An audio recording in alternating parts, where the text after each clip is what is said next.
Mga kapatid, binabantayan ngayon ng Pag-asa ang isang low-pressure area na nasa labas po ng Philippine Area of Responsibility. May direktang epekto kaya ito sa ating bansa? Alamin po natin yan mula sa ating resident meteorologist, ang ating weather, Tito Alvin Pura, na laging may panahon para sa iyo. Tito Alvin, good morning kapatid. Good morning, Mama Dims, at good morning mga kapatid. Ulat panahon na po tayo. Ngayon ngang pagpasok na buwan ng Hunyo, ayon sa Pag-asa, meron tayong posibleng isa hanggang 2 bagyong mabuo or pumasok sa loob ng ating Philippine Area of Responsibility. Sa ngayon nga, meron tayong binabantayang panibagong low pressure area sa labas ng ating Area of Responsibility. Sa ngayon, ito po ay wala namang direktang epekto sa ating bansa at medyo malayo po. Yan po ay huling namata ng Pag-asa sa layong 495 kilometers northwest ng Pag-asa Island, dyan po sa may Kalayaan, Palawan. Nandito nga yan sa may West Philippine Sea, malapit sa area ng Vietnam. At sa ngayon nga, mababa po ang tsansa niyan maging isang ganap na bagyo at maglandfall o tumama sa atin. So hindi natin yan inaasahang makaapekto sa ating bansa. Pero yan po ay nakasakay dun sa ating habagat o southwest monsoon na siya naman po nagdadala ng mga pag-ulan na posibleng malalakas yan sa malaking bahagi ng ating bansa.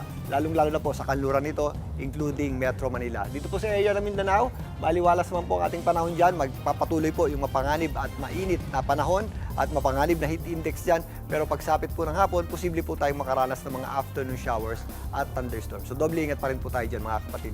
Ganon din po ang ating aasahang panahon dito po sa Central at Eastern Visayas na kung saan magpapatuloy din po yung mapanganib na antas ng heat index.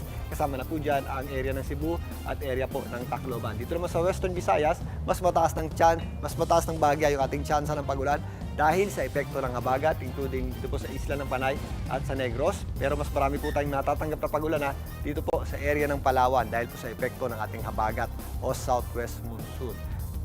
Ganun din po ang ating aasahang panahon o posible rin po yung ating mga paminsang-minsang pagulan at mas marami nga tayong natatanggap na pagulan dito po sa area ng Occidental Mindoro, kasama po dyan ng Cavite at Batangas, Bulacan, Pampanga, Tarlac, maging dito sa Zambales at Bataan. Kasama na rin po dyan ang Pangasinan dahil na rin po yan sa epekto ng habagat. So magpapatuloy pa po yan hanggang bukas. At mas lumalawak na rin po yung ating epekto ng habagat. Mas umakyat na rin po dyan.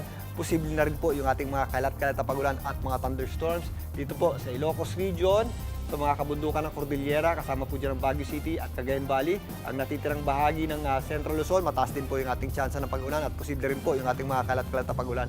Ganun din po dito po sa areas ng natitirang bahagi ng Calabarzon at area po ng Mimaropa. Dito nga sa Metro Manila, maula po ang panahon natin at maya't-maya nakakaranas tayo ng mga posibleng pag-ulan at thunderstorms. Kaya mag-ingat po tayo mga kapatid at sa mga lalabas ng bahay, papasok pa lang ng opisina, ugaliin na po natin. O huwag po natin kalimutan magdala ng payong o anumang pananggalang sa ulan. Dahil ito pong mga pag-ulan na ito, lalong-lalo na kapag meron tayong thunderstorms, posible po yung magpabaha, especially sa mga low-lying areas at maaari din po yung magdulot ng matinding traffic, lalong-lalo na mamayang uwian.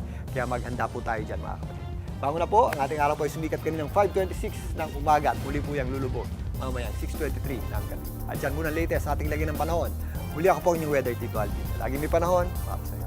Mga kapatid, dito Alvin Pura po na laging may panahon para sa iyo, umaraw man o umulan, dapat laging handa. Kaya para maging updated sa pinaka-latest weather updates, mag-follow at mag-subscribe na sa social media pages ng News 5.